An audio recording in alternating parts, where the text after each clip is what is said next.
जय हिंद दोस्तों, वंदे मातरम। तालिबान को लेकर इस समय देश में अलग अलग जगहों से प्रतिक्रियाएं सामने आ ही रही हैं। जहां पर कुछ प्रतिक्रियाएं जैसी होनी चाहिए वैसी ही हो रही हैं, वहीं पे कुछ प्रतिक्रियाएं हैं जो कि भारत में आपको शॉक कर सकती है। मतलब आपको 2 मिनट के लिए ऐसा लग सकता है कि यार, कोई इंसान भारत में रहकर भी मतलब उस तालिबान के बारे में कैसे बात कर सकता है। अब इस चीज़ के ऊपर कई लोग मुझसे ये बोल रहे हैं कि भाई, तालिबान का शासन अगर किसी को पसंद है तो इसमें दिक्कत क्या है। जाहिर सी बात है, कोई दिक्कत नहीं होनी चाहिए। लेकिन अगर ऐसा है कि आपको तालिबान की सरकार से फिर कोई दिक्कत नहीं है, तो फिर अगर कोई व्यक्ति ये बोलता है कि भारत को हिंदू राष्ट्र घोषित कर देना चाहिए और जो सेक्युलरिज्म है उसको ख़त्म कर देना चाहिए, तो फिर उस बात से भी किसी को कोई समस्या नहीं होनी चाहिए। भाई, आखिर में देखिए ना, अगर आप खुद ही कंपेयर कर रहे हो इन चीज़ों को कि भाई हिंदुत्व तो आतंक से जुड़ा हुआ है। कई लोगों ने बोला ना कि हिंदुत्व तो आतंक से जुड़ा हुआ है और ऐसा है वैसा, तो फिर तालिबान क्या है।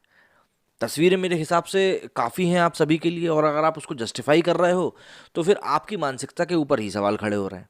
अब ऐसे में ओवैसी साहब, जो कि वैसे ही काफ़ी ज़्यादा विवादों में घिरे रहते हैं, उनका एक बयान सामने आया जिसमें कि वो कह रहे थे कि भाई, भारत की जो केंद्र सरकार है उसको भारत की महिलाओं की तो चिंता है नहीं, और अफगान की महिलाओं की चिंता कर रहे हैं। तो देखिए, ऐसा है, भारत की महिलाओं की चिंता ना होती तो जो 3 तलाक वाला कानून था उसको हटा के किसी भी तरीके से कोई फ़ायदा नहीं हो रहा था मोदी सरकार को। भाई, 3 तलाक का जो फैसला था उसको हटाने से हुआ क्या। भाई, जो मुस्लिम समुदाय के जो पुरुष लोग हैं वो तो खफा हैं ही इससे, नहीं देंगे वो लोग वोट, मान लिए ये बात। लेकिन अगर महिलाएं वोट दे रही हैं इस चीज़ के लिए मोदी को कि उसने 3 तलाक का जो कानून था उसको ला दिया, तो फिर आप मुझे बताइए ना कि जो सबसे ज़्यादा प्रताड़ित तो उससे महिलाएं ही हो रही थी, तो वही बची। तो आप ये तो कह नहीं सकते कि भाई, महिलाओं के उत्थान के लिए यहाँ पर काम नहीं किया जा रहा है। और ये कहकर आप उस चीज़ को भी नहीं छुपा सकते हो कि तालिबान जो कर रहा है वो क्या गलत कर रहा है या क्या सही कर रहा है। आप उसके ऊपर भी पर्दा नहीं डाल सकते, जाहिर सी बात है। क्योंकि तालिबान ने भले ही वहाँ पर एंट्री लेते हुए कहा हो कि भैया यहाँ पर सब कुछ शांति से चलेगा और हम बदले हुए हैं, कई मीडिया हाउसेज ने कहा कि तालिबान अब बदल चुका है। एनडीटीवी ने भी कहा था कि 48 घंटे हो चुके हैं और अभी तक कुछ भी नहीं हुआ है, मतलब जैसे कोई घड़ी लेकर बैठा हुआ था। लेकिन इन सभी के बावजूद जो वहाँ से तस्वीरें सामने आ रही हैं और जो पुष्टियाँ की जा रही हैं किस प्रकार से वहाँ पर लोगों को मारा जा रहा है, मतलब कई जगहों पर तो बहुत ही बर्बरता के साथ ये सब किया जा रहा है, तो वो सब मेरे हिसाब से काफ़ी है। लेकिन ओवैसी साहब के इसी बयान को लेकर अब भारत में भी कई लोग हैं जो कि इनकी प्रतिक्रिया के ऊपर इनको जवाब दे रहे हैं। तो ज़रा उनकी तरफ भी देख लेते हैं कि वो लोग क्या बोल रहे हैं इनको लेकर। No, better to send OVs to Afghanistan to protect their women and protect their community. Modi सरकार की महिला मंत्री ने यहाँ पर जो चीज़ कही है वो चीज़ इसीलिए सही लगती है क्योंकि भाई, आप खुद किस चीज़ को जस्टिफाई कर रहे हो ये चीज़ आप समझ नहीं पा रहे हो, ऐसा लगता है।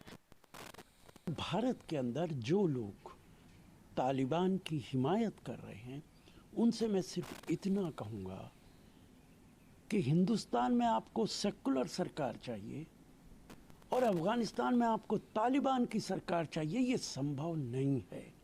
अगर आपको अफ़गानिस्तान में तालिबान की सरकार चाहिए तो इस देश में जो हिंदू राष्ट्र की बात करते हैं फिर उनकी बहरहाल, इसको मुखालफत लेकर नहीं और भी होनी कई चाहिए। सारी बातें हैं जो कि ओवैसी साहब ने कही हैं, लेकिन बात वही आ जाती है कि इन दी एंड जो मुद्दा था बात का, जो एसेंस था बात का, वो तो बस इतना ही था ना।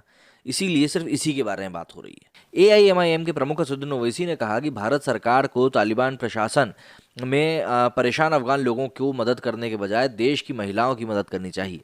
उनके इस बयान पर अब विवाद छिड़ गया है। उन्होंने ये बात 19 तारीख को एक कार्यक्रम के दौरान कही थी। ओवैसी ने कहा कि एक रिपोर्ट के मुताबिक भारत में 9 में से एक बच्ची 5 साल की उम्र से पहले ही मर जाती है। यहाँ महिलाओं के खिलाफ अत्याचार और उनके खिलाफ अपराध बढ़े हैं, लेकिन वे चिंतित हैं कि अफगानिस्तान में महिलाओं के साथ क्या हो रहा है। क्या ये यहाँ नहीं हो रहा। एआईएमआईएम सुप्रीमो का कहना है कि भारत सरकार को तालिबान से बातचीत करनी चाहिए, जबकि अफगानिस्तान तालिबान के पूर्ण नियंत्रण में है। हमारे पास उनके साथ कोई संचार नहीं है, कोई संवाद नहीं है। सभी अंतर्राष्ट्रीय सुरक्षा विशेषज्ञों ने कहा है कि बातचीत होनी चाहिए, लेकिन पिछले 7 सालों में केंद्र सरकार ये नहीं जान पाई कि आखिर हो क्या रहा है।